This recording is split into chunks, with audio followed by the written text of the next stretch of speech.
Dramatic तरीके से वो अपने एलाइज के साथ भी पेश आ रहा है, अपने जो है वो दोस्तों के साथ भी पेश आ रहा है। देखिए मैं आपको एक बात बताता हूँ, अमेरिका 1991 से लेकर 2017 तक अमेरिका की जो सुपर पावर थी वो कोई चैलेंज नहीं कर पा रहा था। अमेरिका ने कहा कि मैं इराक पे हमला करूंगा, नेटो कंट्रीज ने कहा ठीक है हम मिलकर करते हैं, इराक को तबाह करते हैं। इराक पे 2 मिलियन लोग मारे गए, इराक तबाह हो गया, सद्दाम हुसैन मारा गया। अफगानिस्तान पे अमेरिका ने कहा कि हमने हमला करना है, वॉर ऑन टेरर पे काम करना है। इन सारे ममालिक ने अमेरिका की बात मान ली, किसी ने चूं भी नहीं की।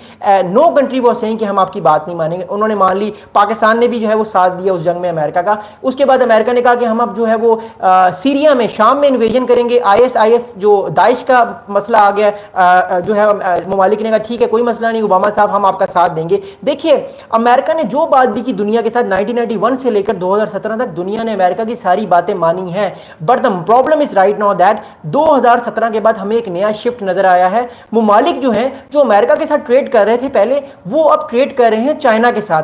China is the number 1 trading partner of 130 Nations right now.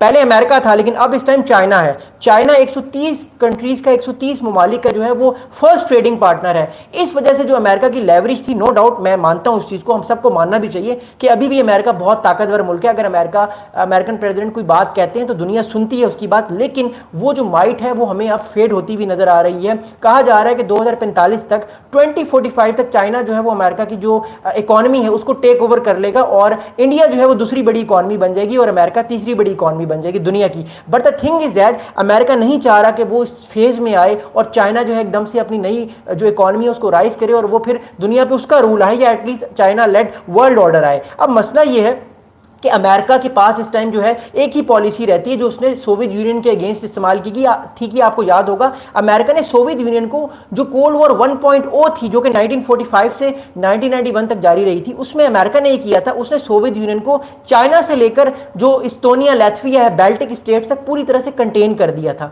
Pakistan भी उस टाइम अमेरिका के कैप में था, अमेरिका के साथ था। अब अमेरिका चाह रहा है किसी तरह, जिस तरह उसने सोवियत यूनियन को कंटेन किया था उसमें चाइना भी साथ था अमेरिका के, आपको याद होगा चाइना और अमेरिका का एक अलायंस बन गया था।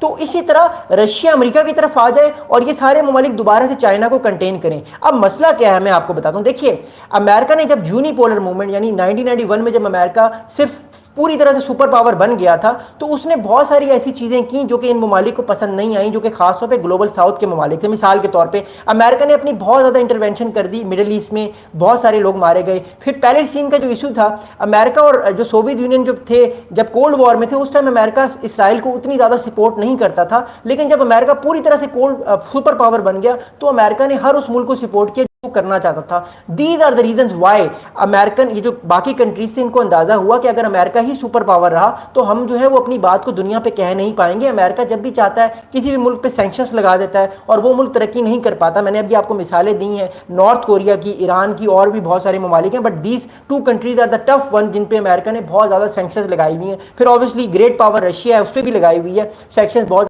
सो इन ममालिक ने सोचा कि अब कोई ना कोई अल्टरनेटिव पावर आनी चाहिए और ऐसे में निकला चाइना। जब चाइना ने फर्स्ट टाइम 2008 में बीजिंग ओलंपिक्स करवाया और कहा जाता है कि बीजिंग ओलंपिक्स के बाद चाइना ने जो है वो अपनी इकोनॉमी को एक तरह से दुनिया के सामने शो किया कि now we are going to be very powerful. मैं आप लोगों के मैसेजेस देख रहा हूं, I love you all guys, मेरे साथ स्टे ट्यून्ड रहिएगा। मैं आखिर में आप लोगों के सवालात के जवाब भी दूंगा, अपने अपने क्वेश्चंस आप करते रहें। Thank you so much again. बात यह है कि डोनाल्ड ट्रंप साहब जो हैं वो अब पूरी तरह से जो है वो चाइना के और ब्रिक्स के पीछे आ गए हैं और जो ब्रिक्स के जो ममालिक होंगे उन पे अमेरिका अब टैरिफ लगाएगा। अब लेकिन मसला क्या है, देखिए मैं आपको बताता हूं।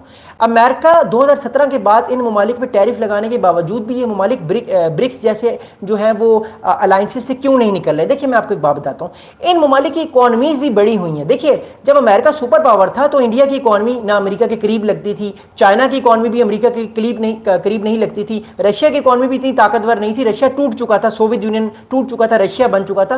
तो ग्लोबल साउथ की जो इकोनॉमीज थी, याद रखिएगा 1991 से 2009-10 तक इतनी ताकतवर नहीं थी। They were doing good but they were not so much powerful. गरीब गुरबत बहुत ज्यादा थी। लेकिन 2008 तक इन ममालिक जो ग्लोबल साउथ के ममालिक थे इन्होंने ये किया, अपनी इकोनॉमीज पे काम किया, इकोनॉमिक लिबरलाइजेशन करना शुरू कर दी और आपस में इकोनॉमिक इंटीग्रेशन पर काम करना शुरू कर दिया। फिर वर्ल्ड ट्रेड ऑर्गेनाइजेशन अमेरिका ने ही 2001 में बनाई जिसमें इन ममालिक ने शिरकत की और फिर चाइना को भी इससे बहुत ज्यादा बेनिफिट हुआ। मसला यह है कि 1991 में ये जो इकोनॉमीज थी, अगर इंडिया इनको उस टाइम अमेरिका इन पे उस टाइम सैंक्शंस लगाने की बात करता था तो ये डर जाती थी।